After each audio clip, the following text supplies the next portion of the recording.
Welcome back to my channel blog কুইনেরি। তো আমি আজকে আবারও একটা সুন্দর ভিডিও নিয়ে হাজির হয়ে গেছি তোমাদের সাথে। আর আজকে এই রুমটা দেখে দেখতেই পাচ্ছ যে আমি আজকে রয়েছি আমার রুমে, মানে আমার শ্বশুর বাড়িতে। তো আজকে সারাদিনের ব্লগটা তোমাদের সাথে শেয়ার করব। আজকে সারাদিনের ব্লগের মধ্যে শুধুই মাছ আর মাছ। কেন বলছি সেটা তোমরা পুরো ভিডিওটা দেখতে থাকো। মানে আজকে সারাদিন আমরা শুধু, তো চলো আজকে সারাদিন আমি কি করি সব কিছু তোমাদের সাথে শেয়ার করব। বন্ধুরা, এখন বাজছে সকাল 8টা। আমি এখন সকাল সকাল ঘুম থেকে উঠেই ব্লগিং স্টার্ট করে দিয়েছি। তো চলো আগে ব্রাশটা করে নিই, তারপর অন্য কিছু তোমাদের সাথে শেয়ার করা যাবে। তো আমি ব্রাশ করতে করতে দেখলাম যে সকাল সকাল বাড়িতে অনেক মাছ এসেছে। তো ভাবলাম কোথা থেকে মাছগুলো এসেছে একবার দেখে আসি। তো আমি ব্রাশ করতে করতে চলে গেলাম। তো চলো তোমাদেরকেও নিয়ে যাই পুকুরে। তো দেখো আমাদের বাড়ির সামনেই এই পুকুরটা। এখানে দেখছিলাম আজকে সকাল থেকেই অনেক জেলেরা মাছ ধরছে। তো আমিও একটু গেলাম দেখতে। তারপর দেখলাম যে এখানে আমাদের বাড়িতেও এই পুকুর থেকেই মাছ এসেছে। বড় মাছ নয়, ছোট মাছ। আমার তো খুব ভালো লাগে। তোমরা ছোট মাছ কে কে খাও বলো তো, কমেন্ট করে জানাও। যদিও সব মাছের নাম জানি না। এখানে রয়েছে তোমার চারা মাছ, ছোট ছোট, তারপর পুঁটি মাছ, ট্যাংরা মাছ, এই সমস্ত মাছগুলো রয়েছে। আর কাকিমা, ঠাকুমা, মা এরা সবাই মিলে দেখছি মাছগুলোকে বাছছে। কারণ কি, তোমাদেরকে ভিডিওর প্রথমেই বলেছি যে আজকে সকাল থেকে রাত অবধি শুধু মাছই খাওয়া হবে। দেখতে পাচ্ছ মাছগুলো কি বড় বড়। পুঁটি মাছের পেটগুলোতে আবার ডিমও রয়েছে। আমার তো খুব ভালো লাগে খেতে। তোমাদেরকে এই মাছগুলো খেতে ভালো লাগে?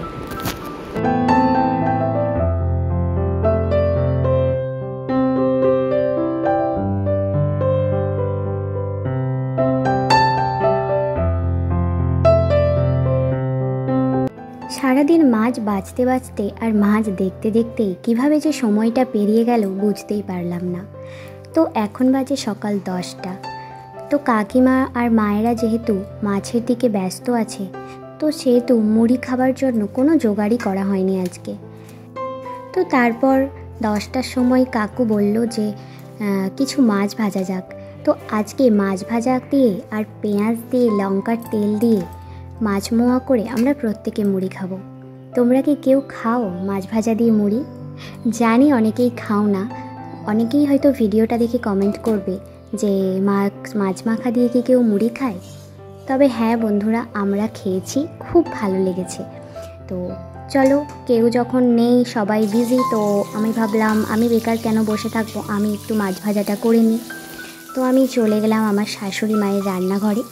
এরপর এখানে গিয়ে সব জিনিস খুঁজতে খুঁজতে আমার তো বহু টাইম লেগে গেছে। কারণ যেহেতু আমি রান্নাঘরে যাই না, তো কড়া খুঁজে পাচ্ছি না, তেল খুঁজে পাচ্ছি না।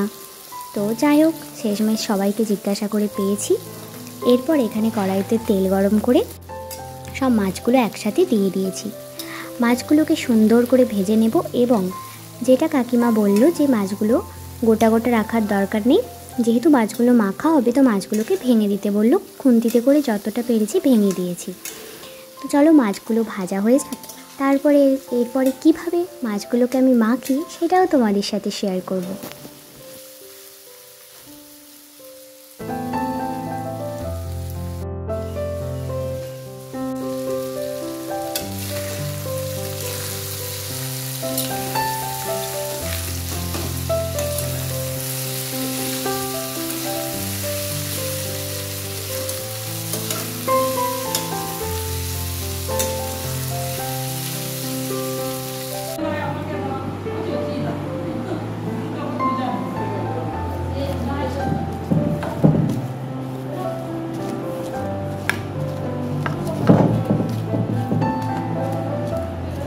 আমার মাছ ভাজা হয়ে গেছে। চলো এরপর মাছগুলোকে মাখা যাক। কাঁচা পেঁয়াজ কুচিয়ে দিয়েছি, দেখতেই পাচ্ছ। আর সাথে ছোটো কাকিমা লঙ্কা মাখা দিয়েছে, মানে লঙ্কা ভেজে লঙ্কাটা মাখানো ছিল। তো সেটা দিয়ে গ্লাসে করে একটু মাখছিলাম, কারণ যেহেতু মাছটা গরম, তো হাতে গরম লেগে যাবে তার জন্য। তারপর সুন্দর করে মাখিয়ে নিলাম। তো এরপর চলো মুড়ি দেওয়া যাক। কাকু যেহেতু মুড়ি খাবে বলছিল, কাকুকে দুটি মুড়ি দিলাম আর বাবাকেও দিয়েছি। তো মাছ দিয়ে মুড়ি মানে জাস্ট এত ভালো লেগেছে না খেতে। আমিও মানে বাড়িতে আগে মনে হয় খাইনি, ভাত দিয়ে খেয়েছি, কিন্তু মাছ দিয়ে মুড়ি দিয়ে মাছ মনে হচ্ছে খাওয়া হয়নি। বাট যাই হোক, খাই আর না খাই মনে নেই। আর এখন আজকে খেয়েছি, খুব ভালো লেগেছে, প্রত্যেকে খেয়েছি, আর অনেক মাছ ছিল। তো এখন এরপর আমি যেহেতু চা খাওয়া হয়নি আর এতটাই গরম, ওই জন্য আমি চা খাইনি, শরবত খেয়েছিলাম। তো এরপর আমি এখানে একটা মুখরোচকটা কিনে এনেছিলাম, ওই বলে না কথায় মদন কটকটি, সেই টাইপের একটা জিনিস, মানে আমরা বলতাম ছোটোবেলায়। তো সেটাই খাচ্ছিলাম। আর মাছ মাখা দিয়ে মুড়ি কিন্তু আমি এখনও অবধি খাইনি, আমি জাস্ট রেডি করে দিয়ে এসেছি। তো তোমরা হয়তো ভাববে যে মুড়ি টুড়ি খেয়ে আবার এটা খাচ্ছে, না একদমই নয়, আমি এসে জাস্ট চা খাইনি বলে শরবত খেয়ে এটা খাচ্ছি, মুড়িটা পরে খাবো। এরপর দেখো, আমি আমার ছোট্ট পুচকে দেওয়াকে আনতে দিয়েছিলাম হচ্ছে পেপসি। তো এরপর ও পেপসি নিয়ে চলে এসেছে, আর আমরা এখন খাবো পেপসি। যেহেতু প্রচণ্ড গরম, সেহেতু পেপসি না খেলে বা আইসক্রিম না খেলে প্রত্যেক দিন আমাদের চলে না। আর কোল্ড ড্রিঙ্কস তো সব সময় ফ্রিজে আনাই থাকে, আর খেয়ে খেয়ে গলাও ধরে যাচ্ছে, আর এসব খেয়ে খেয়ে মোটাও হয়ে যাচ্ছি। তোমরা একটু কমেন্ট করে জানাও তো, আমার আগের ভিডিও যারা দেখেছো আর এখনের ভিডিও যারা দেখেছো, আমি আগের থেকে এখন মোটা হয়েছি না রোগা হয়েছি না তেমনই আছি। আমার তো মনে হচ্ছে একটু আমি মোটা হয়েছি, কারণ কি এত খাওয়া দাওয়া হচ্ছে সেই বিয়ের আগে থেকে, আইলারো ভাত থেকে।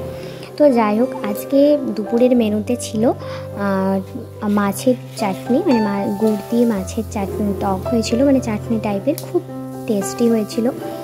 আর তার সাথে ছিল মাছের ঝোল, ট্যাংরা মাছের ঝোল, শাক ভাজা, আর হচ্ছে আলু ভাতে।